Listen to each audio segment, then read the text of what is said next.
Ever get that feeling? Like we're all connected online, scrolling and liking and everything. But then you sit down to have a real conversation, face to face.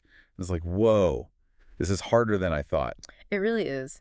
And there's this piece we've been looking at called "Having Conversations Feels Hard Now," and it's really interesting. Like it's tapping into something a lot of us are feeling. Totally. And today, what we want to do is really try to understand, what's going on here. Like, what are the reasons behind this, and hopefully, maybe find some different ways to think about it. Yeah, for sure. So one of the first things that jumped out at me was this whole idea of just like fragmented attention. We're constantly multitasking, notifications popping up, emails. It's like our brains are just kind of scattered all over the place. And to actually be present, really present in a conversation, it takes so much more effort. It does. It's like our brains have actually been rewired almost by all this digital stuff. Like, think about it.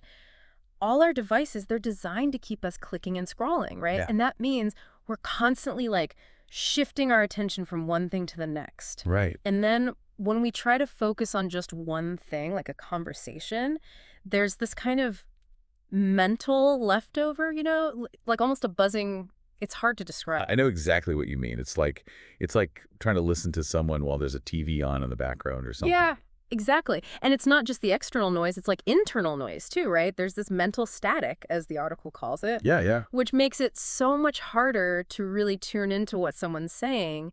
And because of that, it's like we've shifted from listening to understand to listening to reply. Oh, that's so true. Like I've even caught myself doing that. Like the person's still talking, but I'm already thinking about what I'm going to say next. Yeah, yeah. You're not really absorbing what they're saying. You're just waiting for your turn. And that's something that really struck me in the document, too, is this idea of like being with someone versus being among them.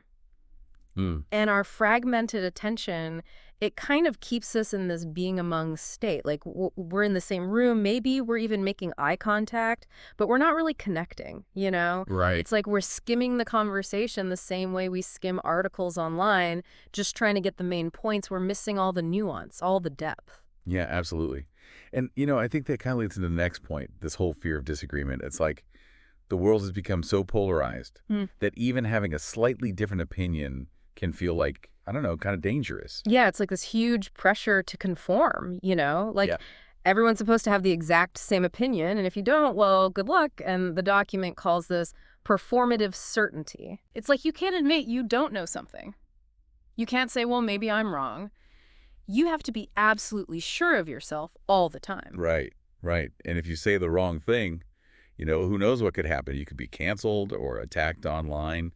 It's scary. It is. It's like we're so afraid of offending someone that we're not even willing to have an honest conversation. Exactly. And it's like we've forgotten that disagreement can actually be a good thing, Yeah. Like the article talks about Socrates.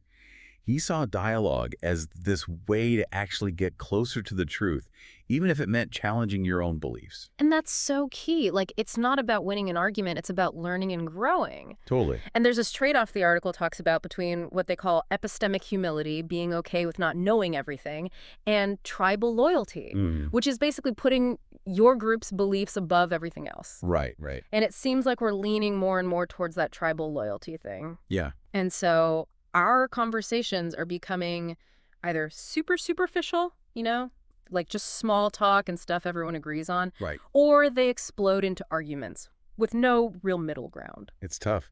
And, it's not just about what we're afraid to say, but I think the way we actually communicate has changed too, right? Like with all Yeah. the texting and tweeting and TikTok and everything, we're so used to these short bursts of communication. Oh, absolutely. And it's interesting how those platforms have kind of accidentally trained us to be brief. Like their algorithms often prioritize content that's attention grabbing and quick to consume. Right. So we end up with these short, punchy statements instead of, longer, more thoughtful explanations. And it's like it starts to affect how we think too. Like I've even noticed that in myself, trying to condense complex ideas down to sound bites almost automatically. Yeah. It's like we're losing our capacity for complexity. And the document talks about this discomfort we now have with those longer pauses in conversations, those moments where someone's kind of searching for the right words. Right. Or maybe their thoughts are a little rambling, not super polished. It's like we've lost our patience for that. Yeah, it's true. And I think, McLuhan's idea about the medium is the message really applies here, right? Absolutely. Like the structure of these platforms, the character limits, the focus on immediate impact, it all shapes the way we communicate. It does. It forces us to simplify things, to boil complex issues down to these black and white positions, Right. and then it becomes harder to hold those multiple perspectives in our minds at the same time, let alone discuss them with someone. Totally. And then on top of that, we have the whole thing with these algorithmic bubbles. It's like we're not even exposed to different viewpoints anymore. It's crazy, right? Like these algorithms, they show us what we already agree with, so it's just this constant echo chamber. Yeah.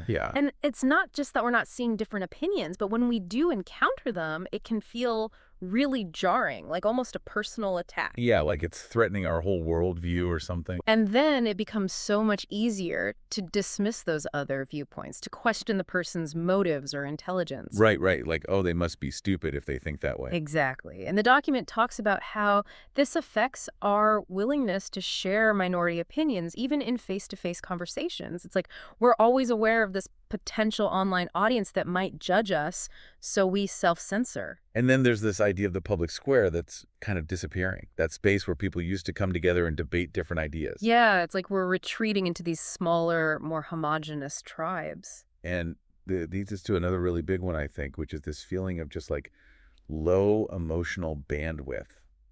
It's hard to have these deep conversations when you're already stressed out and burnt out. It really is. The world feels like so chaotic and overwhelming right now, Yeah. And the document talks about all these ongoing challenges, the economy, climate change, mental health. It's a lot to deal with. It is. And so to then have these deep, vulnerable conversations, it can just feel like too much. It can. Like, in survival mode, vulnerability can almost feel like a luxury we can't afford. Right, exactly. When you're just trying to get through the day, Yeah. opening up to someone can feel exhausting. Totally. And there's this idea of existential fatigue, which is basically this underlying tiredness from just dealing with all the craziness of the world. Yeah. And so often we end up keeping things light, sticking to surface level topics. It's almost a way to protect ourselves, Absolutely. And I think the document goes on to talk about some other really important factors too, right?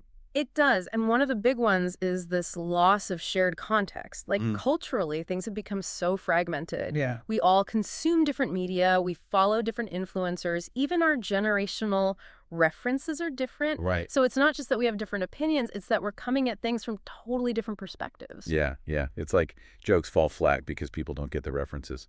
Exactly. Or you might be talking about a current event and someone's completely clueless because they get their news from somewhere totally different. Right. The document mentions this idea of hermeneutics, which is basically the study of interpretation. And if we all have such wildly different frameworks for understanding the world, it's no wonder we have trouble communicating. It makes sense. And then there's this whole thing with cynicism and irony, It's like we can't be sincere anymore. It's not cool. Yeah, it's like sincerity is this super risky thing. Yeah. And the document suggests that this detachment, this irony, it's a kind of defense mechanism. Like the world's so messed up, we don't want to be caught taking anything too seriously. Right. Right. And irony can be funny. It can create a sense of connection, but it can also be a barrier to real intimacy. It can. It's like we're all putting up these walls, afraid to let anyone see the real us. Yeah. And the document even mentions David Foster Wallace and his worries about a culture that's so obsessed with irony that it becomes hard to express genuine emotion. Yeah, it's a valid concern. And then we have this issue of overexposure and overavailability. We're constantly connected to our devices, bombarded with notifications. Like we're always on, always available. And it can be really draining. It can lead to this intimacy burnout where we're just exhausted from all the interaction, even if it's mostly superficial. Right. The boundaries between our public and private lives get blurred, and it's hard to know when to switch off. And then, related to that is the whole thing with self-curation, especially on social media. We're constantly presenting these carefully crafted versions of ourselves. Oh, yeah. It's all about personal branding now. Right. And that pressure to be perfect, it can spill over into our real-life interactions, too. It's like we're afraid to be messy, to be vulnerable. Yeah, it's like we're all performing for an invisible audience. The document talks about Foucault's idea of the panopticon, which is basically this feeling of constant surveillance. Mm. Like, we're always aware that someone might be watching, even if they're not. Yeah. And so we self-censor, we hold back. Totally. Yeah. And that makes it really hard to have those authentic, spontaneous conversations where you can really let your guard down. It does. And then finally, there's this issue of language drift and semantic confusion.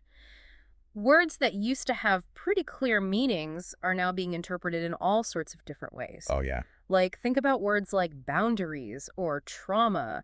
They can mean completely different things to different people. Right. And it can lead to these misunderstandings where people are talking past each other without even realizing it. Yeah, yeah. The document mentions semiotics here, which is like the study of how we create meaning. And when the meanings of words become so fluid and contested, it's no wonder we have trouble communicating. Exactly. So, it's not just one thing, it's all these factors combined. Right. It's like this perfect storm of like digital overwhelm and social anxiety and just, I don't know, a general sense of unease.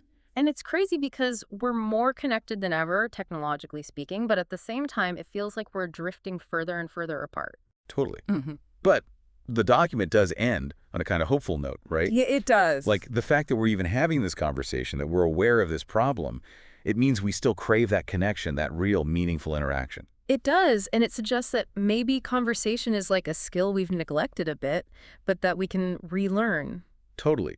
And it doesn't have to be this huge thing. It can start with small changes. It can, like maybe you put your phone away during dinner, or really try to listen to someone without interrupting. Yeah, yeah. Or maybe you ask a follow-up question, even if the topic feels a little sensitive.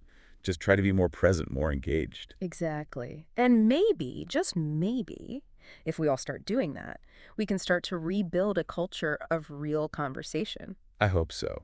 So for you listening, think about what resonates with you from this conversation. What are the things that make it hard for you to connect with others? And what's one small change you can make to start bridging that gap? Because maybe, just maybe, relearning how to talk to each other is the first step towards reconnecting in a truly meaningful way. I think so. I really do.